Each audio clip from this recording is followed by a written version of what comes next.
یہ 2020 کی بات ہے کہ جب طوفان نوح کی تباہی کے بعد اللہ تعالیٰ نے سرزمین عرب پر ایک ایسی قوم پیدا فرمائی جو دنیا میں سب سے زیادہ طاقتور، مضبوط اور توانا افراد پر مشتمل تھی۔ یہ لوگ جسمانی خوبصورتی، سرخ و سفید رنگت اور وجاہت میں اپنا ثانی نہیں رکھتے تھے۔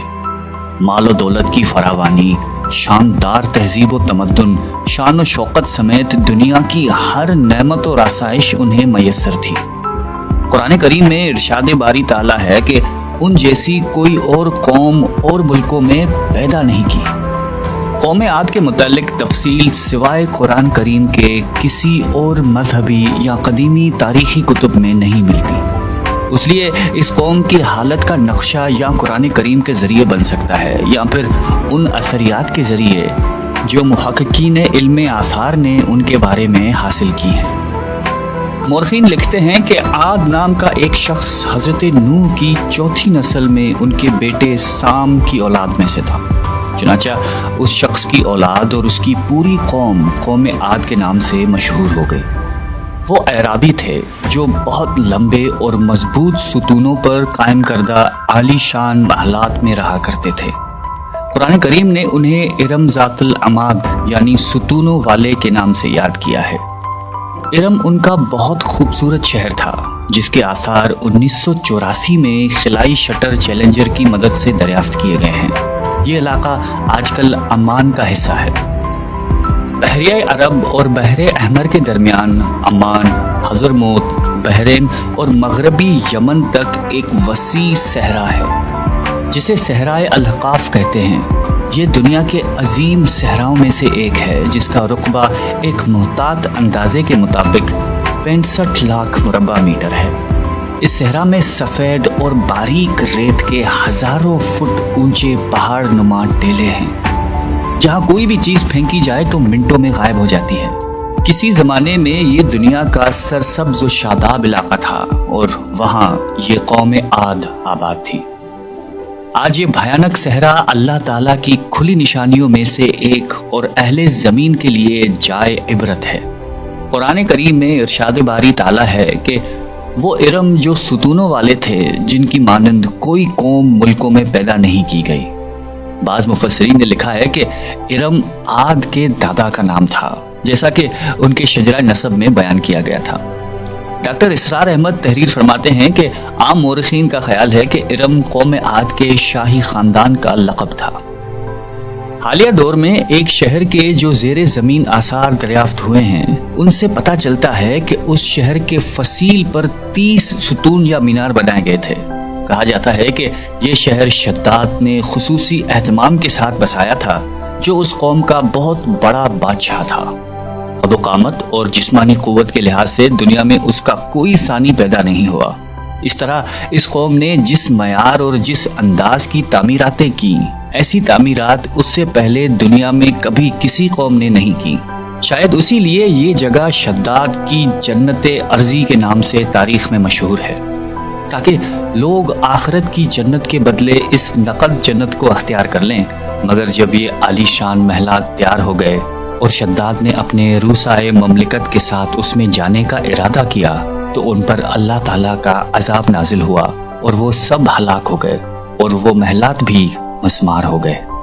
اس اعتبار سے اس آیت میں قوم عاد پر آئی ایک خاص عذاب کا ذکر ہوا ہے جو شداد بن عاد اور اس کی بنائی ہوئی جنت پر نازل ہوا۔ ایک اور روایت کے مطابق عاد کے بیٹے شداد نے جب جنت کے نام اور خصوصیات سے متعلق سنا تو اس نے زمین پر ایسی ہی جنت بنانے کا ارادہ کیا اور عدن کے کسی صحرا میں تعمیرات کا کام شروع کر دیا اور مسلسل 300 برس کی شب و روز کی محنت کے بعد دنیا میں ایک خوبصورت جنت بنا دی جس میں شاندار محلات بھی تھے اور نہریں اور آبشار بھی۔ شداد کی عمر 900 سال ہو چکی تھی۔ ایک دن اس نے قوم عاد کے لوگوں کو جنت کے دیدار کی دعوت دی۔ وقت مقررہ پر وہ اپنے لوگوں کے ساتھ جنت کی جانب روانہ ہوا۔ ابھی شہر ارم کے عالی شان دروازے کے قریب ہی پہنچا تھا کہ رب ذوالجلال کے عذاب نے آ گھیرا۔ یوں شداد اپنی جنت کے ساتھ زمین میں ہی زندہ دفن ہو گیا۔ طوفان نوح کے بعد قوم عاد ہی وہ پہلی قوم تھی جو بتوں کے پجاری بنے۔ علامہ جلال الدین سیوطی اپنی تفسیر میں تحریر کرتے ہیں کہ قوم عاد نہایتی زور آور اور بہادر قوم تھی۔ وہ سب بت پرست تھے۔ مختلف کتب میں ان کے بتوں کے مختلف نام بیان کیے گئے ہیں۔ کچھ نے بتوں کے نام صدا، سمود اور ہیرا بتائے ہیں۔ مورخین کی رائے کے مطابق ان کے معبود بھی قوم نوح کی طرح پتھر کے 5 بت یعنی ود، سوا، یغوث، یعوق اور نصر ہی تھے۔ کفر و شرک کے سمندر میں غرق قوم عاد کی بد اعمالیاں جب اپنی انتہا کو پہنچ گئیں تو اللہ تعالیٰ نے انہی کے قوم کے ایک نیک اور صالح بندے کو ان پر پیغمبر بنا کر مبعوث فرمایا۔ حضرت ہود قوم عاد کی سب سے معزز شاخ خلود کے ایک خوبصورت اور وجیح شخص تھے۔ حضرت ہود علیہ السلام نے ان سے کہا کہ بھائیو، ایک اللہ ہی کی عبادت کرو، اس کے سوا کوئی تمہارا معبود نہیں۔ قوم عاد کے سرداروں نے جواب دیا کہ تم ہمیں احمق نظر آتے ہو اور ہماری نظر میں تم جھوٹے ہو۔ حضرت ہود نے کہا کہ میں رب العالمین کا پیغمبر ہوں اور اللہ کا پیغام تم تک پہنچاتا ہوں۔ کہنے لگے تم ہمارے پاس اس لیے آئے ہو کہ ہم اپنے ان معبودوں کو چھوڑ دیں جنہیں ہمارے باپ دادا پوجتے تھے اور صرف ایک اللہ کی عبادت کریں؟ اگر تم سچے ہو تو جس عذاب سے ہمیں ڈراتے ہو وہ لے آؤ۔ حضرت ہود مسلسل 50 برس یا اس سے بھی زیادہ واعظ و نصیحت کرتے رہے۔ کبھی انہیں اللہ کی عطا کردہ نعمتیں یاد دلاتے تو کبھی عذاب الہی سے ڈراتے، کبھی طوفان نوح کی ہولناکیوں کا ذکر فرماتے، لیکن وہ غرور و تکبر میں اندھے اور بہرے بنے رہے۔ انہیں اپنی طاقت پر بڑا گھمنڈ تھا۔ ارشاد باری تعالیٰ ہے کہ قوم عاد ناحق ملک میں غرور کرنے لگی اور کہنے لگی کہ ہم سے بڑھ کر قوت میں کون ہے۔ قوم عاد کے 13 خاندان تھے۔ عمان سے لے کر یمن تک ایک طویل علاقے میں ان کی بستیاں تھیں۔ سرسبز و شاداب کھیت و کھلیان، پھلوں پھولوں سے لدے ہوئے باغات، میٹھے پانی کی بل کھاتی نہریں، خوبصورت آبشاریں اور تندرست و توانا قوی، مضبوط اور قداور جسامتیں، انہی سب نعمتوں نے انہیں شدید گھمنڈ میں مبتلا کر رکھا تھا۔ حضرت ہود علیہ السلام نے اپنی قوم کو راہ راست پر لانے کے لیے بڑی جدوجہد کی، لیکن قوم عاد آپ کو جادوگر اور سحر زدہ شخص خیال کرتے تھے کہ جنہیں ان کے پتھر کے باطل خداؤں نے دیوانہ بنا دیا تھا۔ بالآخر وہ لمحہ بھی آ گیا کہ جب حضرت ہود علیہ السلام نے بارگاہ الہی میں دعا فرمائی کہ اے میرے پروردگار، انہوں نے مجھے جھوٹا کہا ہے، اب تو میری مدد کر۔ فرمایا اے نبی، یہ تھوڑے ہی عرصے میں اپنے کیے پر پچھتانے لگیں گے۔ اللہ تعالیٰ نے اپنے نبی کی دعا قبول فرمائی اور قوم عاد پر عذاب کی ابتدا ہوئی۔ بادلوں کے فرشتے کو حکم ملا کہ اب بارش نہ برسائی جائے۔ چشموں کے فرشتوں کو حکم ملا کہ ان کے چشموں اور آبشاروں کو خشک کر دو۔ دیکھتے ہی دیکھتے شادابی ویرانی میں بدل گئی، مویشی مرنے لگے، پھل اناج ناپید ہو گیا۔ پوری قوم خشک سالی کا شکار ہو کر بدحال و پریشان ہو گئی۔ یہ سلسلہ مسلسل 3 سال چلتا رہا۔ نبی سے قوم کی یہ پریشانی دیکھی نہ جاتی تھی۔ مسلسل واعظ و نصیحت کرتے رہتے اور فرماتے کہ اے میری قوم، اپنے پروردگار سے بخشش مانگو، پھر اس کے آگے توبہ کرو، وہ تم پر آسمان سے مینا برسائے گا اور تمہاری طاقت اور قوت میں اضافہ فرمائے گا۔ کہنے لگے ہود، تم ہمارے پاس کوئی دلیل ظاہر نہیں لائے، ہم صرف تمہارے کہنے سے نہ تو اپنے معبودوں کو چھوڑنے والے ہیں اور نہ تم پر ایمان لانے والے ہیں۔ ہم تو یہ سمجھتے ہیں کہ ہمارے کسی معبود نے تمہیں آسیب زدہ کر کے دیوانہ کر دیا ہے۔ اس زمانے میں یہ دستور تھا کہ قوموں کو جب کوئی مشکل آ گھیرتی تو وہ بیت اللہ شریف جا کر اللہ کے آگے آوازاری کرتے اور ان کی مشکل رفع ہو جاتی۔ یعنی کافر قومیں بھی اس حقیقت کو تسلیم کرتی تھیں کہ اس ارض و سما کے مالک ایک لافانی قوت موجود ہے۔ چنانچہ قوم عاد کے 70 سرکردہ افراد مکہ مکرمہ پہنچے، جہاں معاویہ بن بکر کی حکومت تھی۔ معاویہ کی ماں کا تعلق قوم عاد سے تھا۔ معاویہ نے ان کی خوب آوبھگت کی۔ وہ لوگ 1 ماہ تک وہاں رہے اور بارش کے لیے دعائیں مانگتے رہے۔ دعا کروانے والے سردار کا نام قیل بن عنبر تھا۔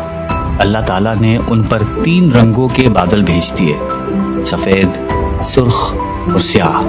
پھر آسمان سے ندا آئی کہ ان میں سے ایک کو منتخب کر لو۔ قیل نے سیاہ بادل کو پسند کر لیا کیونکہ وہ خوب بارش برسانے والا تھا۔ پھر ندا آئی کہ تو نے ہلاکت اور تباہی کو پسند کر لیا ہے۔ چنانچہ اللہ تعالیٰ نے سیاہ بادلوں کو قوم عاد کی جانب ہانک دیا، جسے دیکھ کر پوری قوم خوشی کے شادیانے بجانے لگے۔ ارشاد باری تعالیٰ ہے کہ جب انہوں نے اس عذاب کو دیکھا جو بادل کی صورت میں ان کے میدانوں کی طرف آ رہا تھا تو کہنے لگے یہ تو بادل ہے جو ہم پر برس کر رہے گا۔ تو اللہ تعالیٰ نے فرمایا نہیں، بلکہ یہ وہ چیز ہے جس کے لیے تم جلدی کرتے تھے، یعنی آندھی جس میں درد دینے والا عذاب بھرا ہوا ہے۔ یہ ہر چیز کو اپنے پروردگار کے حکم سے تباہ کیے دیتی ہے۔ گناہگار لوگوں کو ہم اسی طرح سزا دیا کرتے ہیں۔ اللہ تعالیٰ نے یہ عذاب 7 رات اور 8 دنوں تک مسلسل جاری رکھا۔ اس آندھی نے کسی جاندار کو زندہ نہیں چھوڑا۔ غاروں، پہاڑوں، گھروں، محلات اور قلعوں کے اندر سب کو فنا کر ڈالا۔